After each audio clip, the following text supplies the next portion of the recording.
তারার আলো মাল্টিমিডিয়ায় স্বাগতম।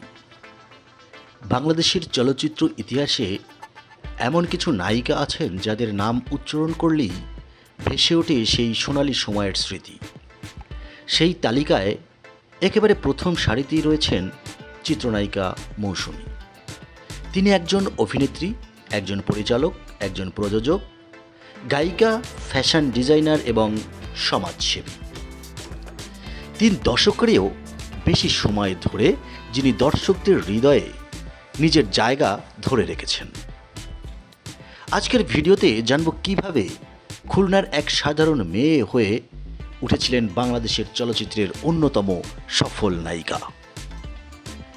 1973 সালের 3 নভেম্বর তৎকালীন খুলনা জেলায় জন্মগ্রহণ করেন আরিফা পারভিন জামান, যাকে পুরো দেশ আজ চেনেন মৌসুমী নামে।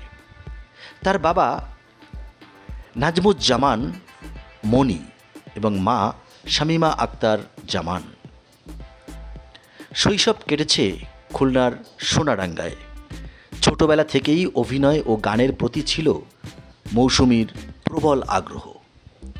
তরুণ বয়সে তিনি অংশ নেন আনন্দ বিচিত্রা ফটো বিউটি কন্টেস্টে এবং বিজয়ী হন। এই প্রতিযোগিতাই বদলে দেয় তার জীবন। টেলিভিশনের বিভিন্ন অনুষ্ঠানে কাজ করার সুযোগ আসে, আর সেখান থেকেই খুলে যায় চলচ্চিত্রের দ্বার। 1993 সালের কথা। বাংলাদেশি সিনেমায় ইতিহাসে নতুন এক অধ্যায়ের সূচনা হয়। সোহানুর রহমান সোহান পরিচালিত কেয়ামত থেকে কেয়ামত সিনেমার মাধ্যমে একসঙ্গে অভিষেক হয় 2 নতুন মুখের, সালমান শাহ ও মৌসুমী। সিনেমাটি মুক্তির পর দর্শকদের ভালোবাসায় পরিণত হয় সুপার হিট চলচ্চিত্রে। রাতারাতি বদলে যায় মৌসুমীর জীবন।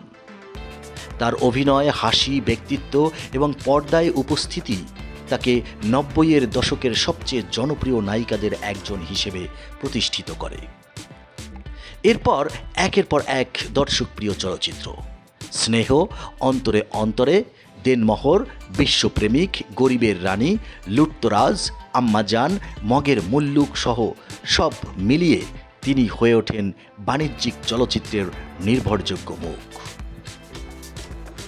অনেকেই মনে করেন মৌসুমী শুধু জনপ্রিয় নায়িকা ছিলেন, কিন্তু বাস্তবে হলো তিনি নিজেকে প্রমাণ করেছেন একজন দক্ষ অভিনেত্রী হিসেবেও। 2001 সালে মেঘলা আকাশ চলচ্চিত্রে অসাধারণ অভিনয়ের জন্য তিনি অর্জন করেন প্রথম জাতীয় চলচ্চিত্র পুরস্কার।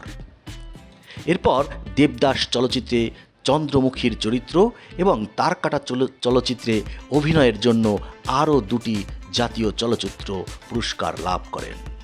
অর্থাৎ জনপ্রিয়তার পাশাপাশি অভিনয় দক্ষতার স্বীকৃতিতে তিনি পেয়েছেন সর্বোচ্চ পর্যায়ে।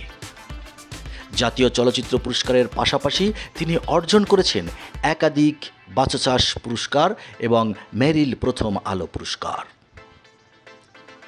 শুধু ক্যামেরার সামনেই নয়, ক্যামেরার পেছনেও নিজের প্রতিভার স্বাক্ষর রেখেছেন মৌসুমী। 2003 সালে তিনি পরিচালনা করেন কখনো মেঘ কখনো বৃষ্টি। এরপর মেহের নিগার এবং একটি টেলিফিল্মও পরিচালনা করেন। এছাড়া তিনি নিজস্ব প্রযোজনা প্রতিষ্ঠান গড়ে তোলেন এবং একাধিক চলচ্চিত্র প্রযোজনা করেন। শুধু তাই নয়, কয়েকটি চলচ্চিত্রের নেপথ্যে কণ্ঠও দিয়েছেন, গান লিখেছেন, টেলিভিশন নাটকেও অভিনয় করেছেন।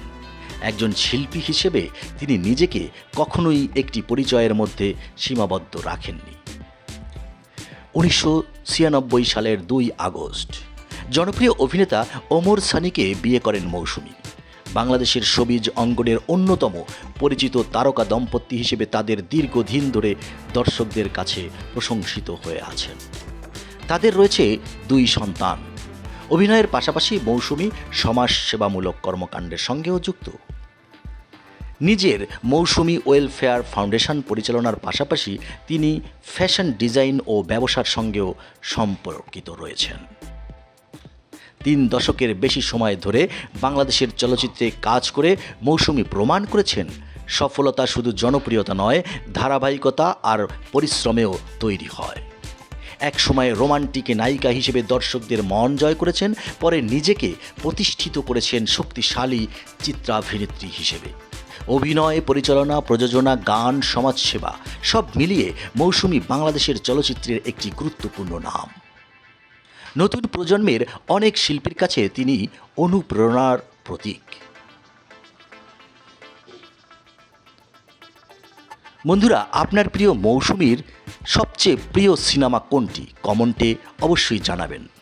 আর ভিডিওটি যদি ভালো লাগে তবে লাইক, বন্ধুদের সঙ্গে শেয়ার করবেন এবং বাংলা চলচ্চিত্রের এমন আরও অজানা গল্প জানতে আমাদের চ্যানেলটি সাবস্ক্রাইব করতে ভুলবেন না। ধন্যবাদ। আবার আসছি পরবর্তী ভিডিও নিয়ে। তত সময় ভালো থাকুন।